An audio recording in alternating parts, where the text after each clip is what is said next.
Hi, I'm Lauren Harris from Steet Ponte Volkswagen, and today I'm going to show you how to hook up your Bluetooth in a Volkswagen. So you get into the vehicle and you're going to press on telephone on the radio screen.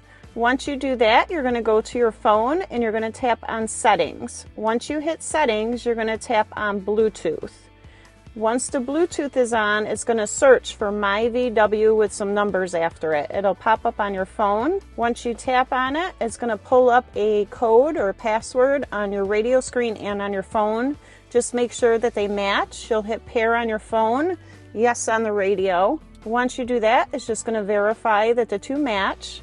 Then it's going to ask you to allow contacts and favorites to sync. Hit allow on your phone. And then it'll pop up on your radio whether you want to hook up to Bluetooth or Apple CarPlay. So you can tap on Apple CarPlay on your phone and Apple CarPlay on the radio itself. Once you do that, it'll automatically pull up the Apple CarPlay on your radio screen. And there you go. That's how you hook up your Bluetooth to a Volkswagen. Any questions? Please feel free to stop in or call us down at Steet Ponte Volkswagen.